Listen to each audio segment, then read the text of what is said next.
കൊടും ക്രൂരമായി കല്ലെറിഞ്ഞ് കൊല്ലൽ പോലുള്ള വധശിക്ഷ നടപ്പിലാക്കുന്ന ഒരു രാജ്യം. മതനിന്ദ പോലും മരണത്തിന് അർഹമാണെന്ന് വിശ്വസിക്കുന്നവരുടെ നാട്ടിൽ എന്തിന് ഒരു മലയാളി നേഴ്സ് പോയി കൊലപാതകം നടത്തി? ഇപ്പോൾ മരണവിധി കാത്തു കഴിയുന്ന നിമിഷപ്രിയയുടെ ജീവിത പ്രതീക്ഷകൾ അസ്തമിക്കുകയാണ്. ശരിക്കും അവരെന്തിന് യമൻ തിരഞ്ഞെടുത്തു? ഇന്ത്യക്കാർ തീർച്ചയായും ഇതറിഞ്ഞിരിക്കണം. മലയാളി നഴ്സ് നിമിഷപ്രിയയുടെ വധശിക്ഷ നടപ്പിലാക്കാൻ യമൻ പ്രസിഡന്റിന്റെ അനുമതി വന്നതോടെ നിമിഷ തിരിച്ചുവരും എന്നുള്ള ഒരു നാടിന്റെ സ്വപ്നമാണ് ഇല്ലാതായിരിക്കുന്നത്. പാലക്കാട് കൊല്ലങ്കോട് സ്വദേശി നിമിഷപ്രിയയുടെ വധശിക്ഷയാണ് സനയിലെ ഹൈക്കോടതി ശരിവെച്ചത്. ഇതോടെ വാർത്തകളിൽ നിമിഷയുടെ കേസ് വലിയ ചർച്ചയുമുണ്ടാക്കി. നിമിഷയും സുഹൃത്തും ചേർന്ന് നടപ്പിലാക്കിയ കൊലപാതകത്തിനാണ് കർശനമായ യമനിലെ നീതിന്യായ വ്യവസ്ഥ അവർക്ക് ശിക്ഷ വിധിച്ചത്. കേന്ദ്ര സർക്കാരും കേരള സർക്കാരും കിണഞ്ഞു പരിശ്രമിച്ചിട്ടും അതിലെന്തെങ്കിലും ഒരു ഇളവ് വരുത്താൻ പോലും സാധിച്ചിട്ടില്ല. വധശിക്ഷ ഏറെക്കുറെ ഉറപ്പായിരിക്കുന്നു. ഇനി മഹാത്ഭുതങ്ങൾ സംഭവിക്കേണ്ടിയിരിക്കുന്നു എന്ന് മാത്രം. ജോലിയും ജീവിത നിലവാരവും സാമ്പത്തിക സ്ഥിരതയും തേടി പ്രവാസത്തിലേക്ക് പോയ നിരവധി മലയാളികൾ ഒരാൾ മാത്രമാണ് നിമിഷയും. എന്നാൽ എന്തുകൊണ്ട് നിമിഷ യമൻ എന്ന രാജ്യം തിരഞ്ഞെടുത്തു എന്നതാണ് മനസ്സിലാകാത്ത ഒരു വിഷയം. കാരണം അടുത്ത് കിടക്കുന്ന സൗദി അടക്കമുള്ള വികസിത രാജ്യങ്ങളിലേക്കുള്ള മലയാളികളുടെ പോക്ക് വളരെ സ്വാഭാവികമായ ഒന്ന് തന്നെയാണ്. എന്തുകൊണ്ട് യമൻ എന്ന ചോദ്യം ഇവിടെ അപ്പോഴും ബാക്കി നിൽക്കുന്നു. 2017 യമൻ പൗരനും നിമിഷപ്രിയയ്ക്കൊപ്പം സനായിൽ ക്ലിനിക്ക് നടത്തിയ തലാൽ അബ്ദു മഹദി കൊല്ലപ്പെടുന്നത്. നിമിഷപ്രിയ തലാലിന്റെ ഭാര്യയാണെന്നതിന് യമനിൽ രേഖകളുണ്ട്. എന്നാൽ ഇത് ക്ലിനിക്കിനുള്ള ലൈസൻസ് എടുക്കുന്നതിനുണ്ടാക്കിയ താൽക്കാലിക രേഖ മാത്രമാണെന്നാണ് നിമിഷയുടെ വാദം. ഭാര്യയും കുഞ്ഞുമുള്ള തലാൽ തന്നെ ഉപദ്രവിക്കുമായിരുന്നുവെന്നും ലഹരി മരുന്നിന് അടിമയായ അയാൾക്കും കൂട്ടുകാർക്കും വഴങ്ങാൻ നിർബന്ധിക്കുകയാണെന്നും നിമിഷ പറയുന്നു. ഇയാൾക്കെതിരെ പോലീസിൽ പരാതിപ്പെട്ടതിനെ തുടർന്ന് ജയിലിലായ തലാൽ പുറത്തെത്തിയ ശേഷം കൂടുതൽ ഉപദ്രവകാരിയായി. ജീവിക്കാൻ അനുവദിക്കില്ലെന്ന നില വന്നതോടെ ഒരു ദിവസം അനസ്തീഷയ്ക്കുള്ള മരുന്ന് നൽകി മയക്കിയെന്നും ഉണരുന്നില്ലെന്ന് കണ്ടതോടെ ഒപ്പം ജോലി ചെയ്തിരുന്ന ഹനാനുമായി ചേർന്ന് കൊലപ്പെടുത്തുകയായിരുന്നു എന്നുമാണ് നിമിഷ കോടതിയിൽ പറഞ്ഞത്. മൃതദേഹം നശിപ്പിക്കാൻ മറ്റു മാർഗങ്ങളില്ലാതെ വന്നതോടെ കഷ്ണങ്ങളാക്കി മുറിച്ച് പ്ലാസ്റ്റിക് കവറുകളിലാക്കി ജലസംഭരണിയിലിട്ടു. സംഭവശേഷം സ്ഥലം വിട്ട നിമിഷ 200 കിലോമീറ്ററിലധികം ദൂരെ മറ്റൊരു ആശുപത്രിയിൽ ജോലിക്ക് ചേരുകയും ചെയ്തു. ഇതിനിടെ കാണാതായ തലാലിനു വേണ്ടി ബന്ധുക്കൾ അന്വേഷണം തുടങ്ങി. നിമിഷയുടെ ചിത്രം പത്രത്തിൽ കണ്ട ആശുപത്രി അധികൃതർ പോലീസിനെ വിവരം അറിയിച്ചു. തുടർന്നാണ് കേസ് നടപടികൾ വന്നതും കീഴ്ക്കോടതി വധശിക്ഷയ്ക്ക് വിധിക്കുന്നതും. ഇപ്പോൾ സനായിലെ ജയിലിലാണ് നിമിഷ കഴിയുന്നത്. സംഭവത്തിൽ നിമിഷയെ സഹായിച്ച യമൻകാരിയായ നഴ്സ് ഹനാന് ജീവപര്യന്തം തടവ് ശിക്ഷ കോടതി വിധിക്കുകയും ചെയ്തിട്ടുണ്ട്. യമൻ പൗരൻ തലാൽ അബ്ദു മഹദി 2017 കൊല്ലപ്പെട്ട കേസിൽ ലഭിച്ച വധശിക്ഷയിൽ ഇളവ് ലഭിക്കണമെന്ന നിമിഷപ്രിയയുടെ അപേക്ഷ കുറച്ചു ദിവസം മുൻപാണ് 3 അംഗ ജഡ്ജിമാരുടെ ബെഞ്ച് പരിഗണിച്ചത്. വാദം കേൾക്കൽ പൂർത്തിയാക്കുകയും ചെയ്തു. 70 ലക്ഷം രൂപ നൽകിയാൽ കേസിൽ നിന്ന് പിന്മാറാൻ തയ്യാറാണെന്ന് കൊല്ലപ്പെട്ട യുവാവിന്റെ കുടുംബം അറിയിച്ചിരുന്നുവെങ്കിലും തദ്ദേശീയരുടെ എതിർപ്പ് മൂലം നടന്നിരുന്നില്ല. ഇപ്പോൾ അവസാന ശ്രമവും ഇല്ലാതായിരിക്കുകയാണ്.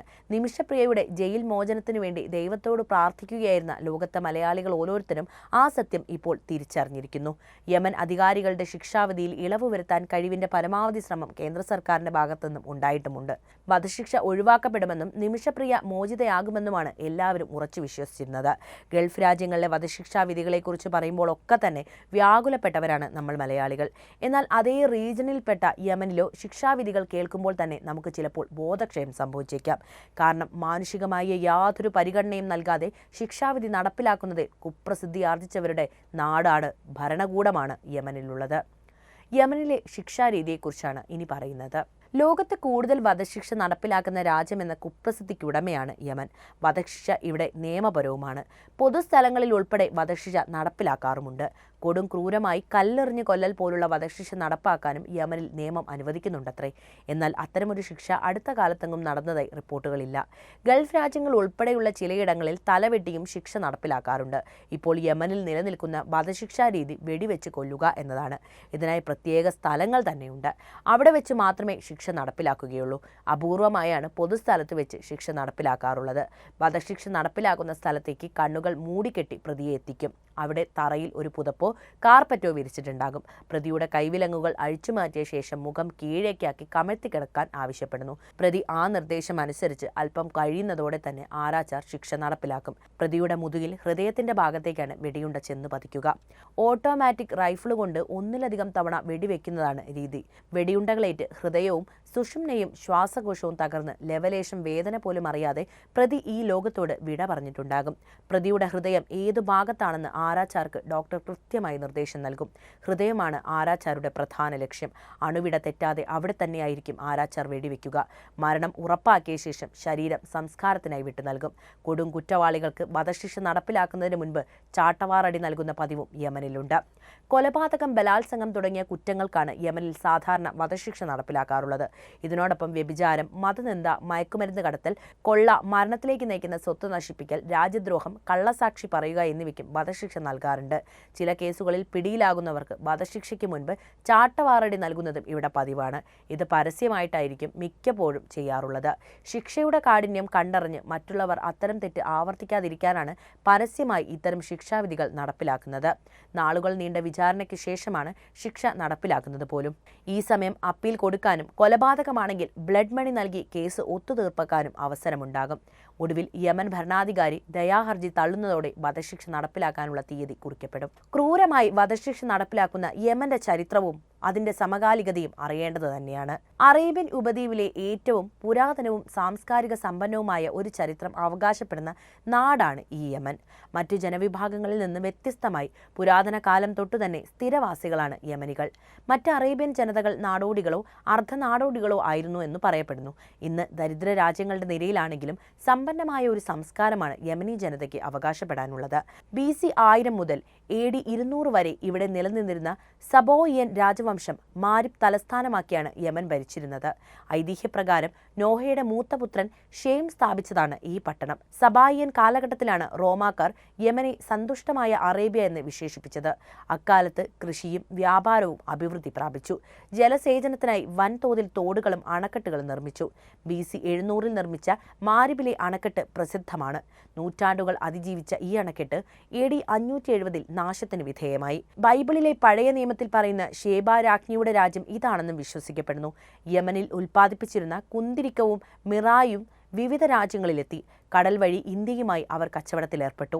AD 5-ാം നൂറ്റാണ്ടിൽ ദാഫർ തലസ്ഥാനമാക്കി നിലവിൽ വന്ന ഹിമിയറിറ്റുകൾ സബായിയൻ രാജവംശത്തെ അപ്രസക്തമാക്കി.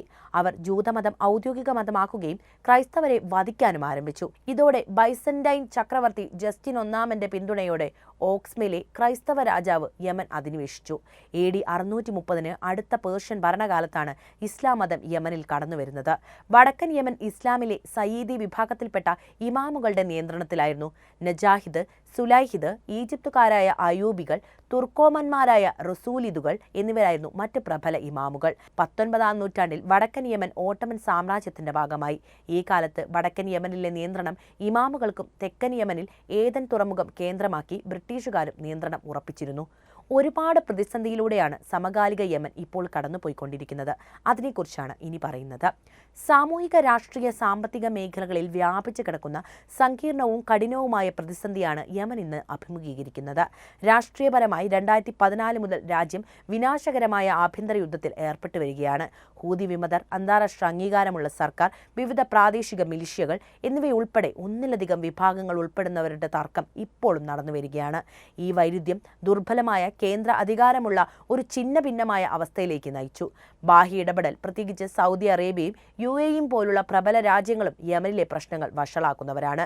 സാമ്പത്തികമായി തകർന്ന സമ്പദ് വ്യവസ്ഥ, കടുത്ത പണപ്പെരുപ്പം, അടിസ്ഥാന സൗകര്യങ്ങളുടെ അഭാവം എന്നിവയുമായി പൊരുതുന്ന അറബ് ലോകത്തെ ഏറ്റവും ദരിദ്ര രാജ്യങ്ങളിലൊന്നാണ് ഇന്ന് യമൻ.